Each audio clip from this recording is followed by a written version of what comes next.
Джексон Ривз всегда был человеком, который любил делать что-то своими руками. Вдохновленный идеей обустроить свой двор, он решил взяться за масштабный проект, который, по его мнению, изменит не только его участок, но и его жизнь. Соседи, наблюдая за его действиями, начали перешептываться и думать, что он сошел с ума. Но Джексон был настроен решительно и знал, что его план был амбициозным.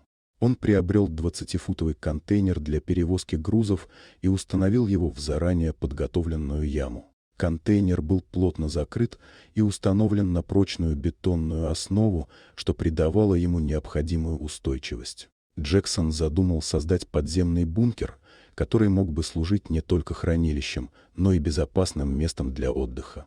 Для обеспечения безопасности он установил дренажный насос и вентиляционные отверстия, чтобы избежать накопления влаги и обеспечить приток свежего воздуха. Работа шла полным ходом. Джексон установил бетонные ступени, чтобы обеспечить удобный доступ в бункер, и проушины для дополнительной устойчивости конструкции. Крыша бункера была укреплена металлическими листами, что придавало ей дополнительную прочность. Джексон создал грандиозный вход с арматурой и вентиляционными отверстиями, который выглядел внушительно и привлекал внимание. Он также позаботился о том, чтобы пространство вокруг входа было заполнено качественным грунтом, что придавало всему проекту завершенный вид.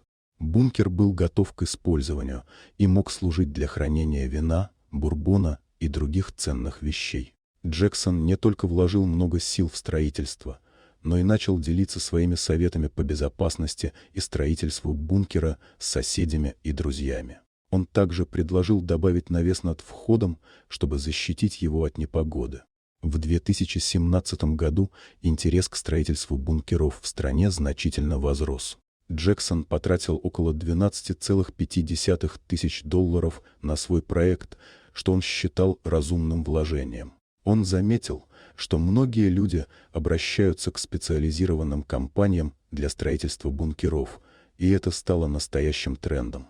В США начали появляться планы по использованию списанных военных бункеров для гражданских нужд, и многие из них можно было арендовать за небольшую плату с возможностью дальнейшего улучшения. Интерес к бункерам рос.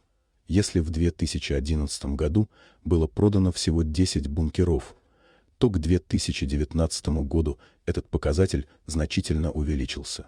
Бункеры, создаваемые специализированными компаниями, предлагали уют и комфорт, что делало их привлекательными для клиентов. Многие из них были бэби-бумерами, которые помнили угрозу ядерного или ракетного нападения и стремились быть готовыми ко всему. Джексон, наблюдая за растущим интересом к своему проекту, чувствовал гордость за свою работу. Его бункер стал не только практичным помещением, но и символом готовности к неожиданностям. Он понимал, что его усилия не прошли даром, и, возможно, он стал пионером нового движения в своем районе, вдохновляя других следовать его примеру. Вот такая удивительная история.